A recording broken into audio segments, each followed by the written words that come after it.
think Steve put it quite well, but I think what ultimately attracted me to the script was the fact that there's this character that is prejudged by everybody else as being a negative force in the world, and actually he is very positive, and he doesn't judge himself negatively. Everybody else does. His brother does, the world does, and I think we do that in life. I've done that plenty of times in life with myself.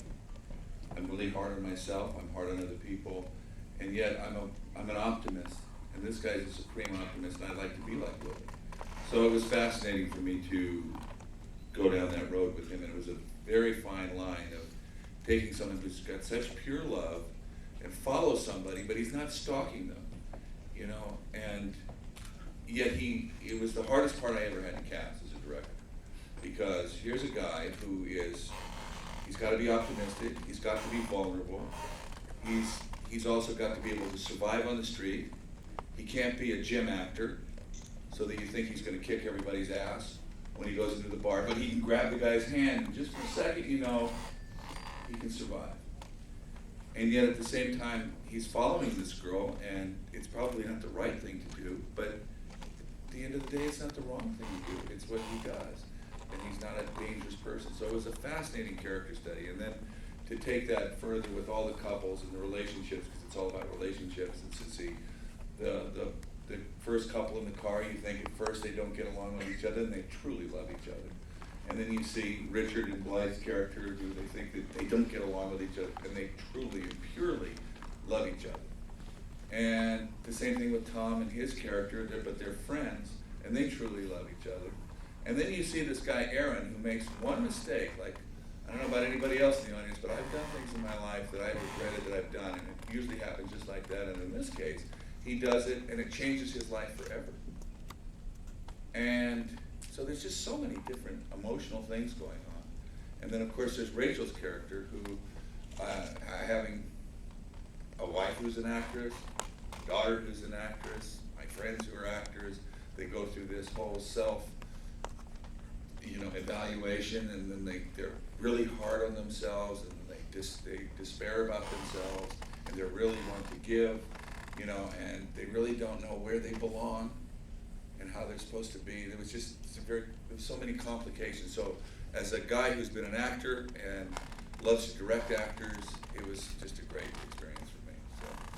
You talk about how difficult, please. How difficult it was to cast that role. Can you talk a little bit about your casting and how you found these three wonderful actors? Well, I make up the, well. And I'd like to hear why you guys chose. I almost would rather hear how Tom found the movie, because there was a little bit of serendipity that went on with how Tom came to us, because Tom found us before we found him. How does that happen? How does that happen?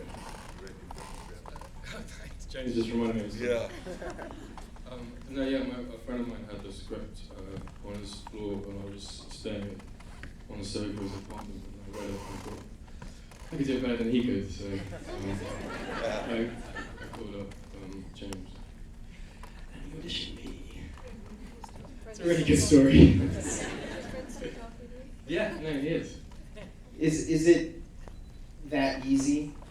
No. For you, I mean, what are the process? Like, what's the next step? I mean, what did you have to do to really get their attention? I mean, I mean, they were kind enough to let me audition. Unfortunately, they foolishly maybe saw something and let me be in it. It was generally that simple. Tom's being sort of humble about this, or generous to us. We're looking at a lot of actors, and we got a call from a very good agent saying there's a young man named Tom Sturridge who'd like to come in. And James and I were like, Tom Sturridge? We don't really know him. And he loves the script. And we're thinking, I don't remember us sending a script to Tom Sturridge. Oh no, I think he knows the script. So we got worn down and said, all right, let's have Tom Sturridge come in and read the script. And honestly, we probably met 100 people. And it's not that you get jaded, but we were a little jaded at that point. And Tom saunters in and sits down and totally blew us away. And then we're like, well, how did you get the script? Because we didn't send it to you. And then he proceeds to tell us he was camped out on someone's couch, and he was bored, he picked up the script and read it and loved it. Called his agent and said, I want this one. And so that's, the serendipity of just him finding a script on a couch, and the next thing you know, here he is in the movie, lets you know how showbiz can work. And perhaps fighting for what you want. Yeah, exactly. Rachel, how did you come to the project? Hi. I had read the script and I was really drawn to the story and the characters and how well written it was and how many layers there were to so many of the characters, which is unique and you don't find that very often. So I was very excited about the script, and I was lucky enough to meet with James and Trevor initially.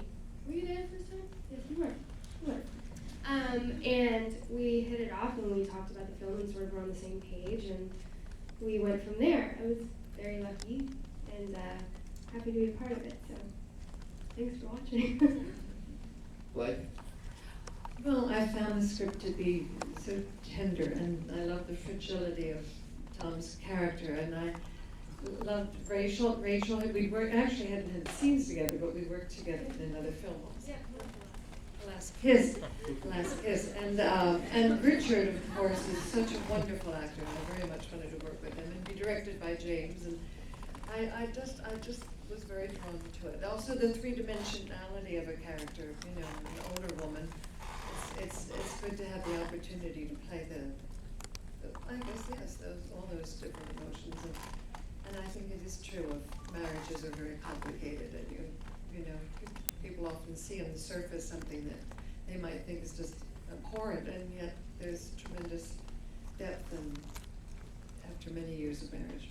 Blythe, how do you know in a script that's just, a bunch of white pages with black print, and, when they teach you in film school, not to tell too much in the script because, you can't say anything you can't see. Like, how do you know as an actress that it has all of this emotion, it has all of this depth? Well, it was well written. Steve wrote a beautiful script, and I think you read so many things that don't have those elements, that you hunger for those as an actor. And as I say, certainly at my age too, you don't always get to play romances anymore, or at least, three-dimensional women, your grandmothers or mothers without that kind of depth. So it did jump off the page to me. I'm very happy to be part of it. Turn over here.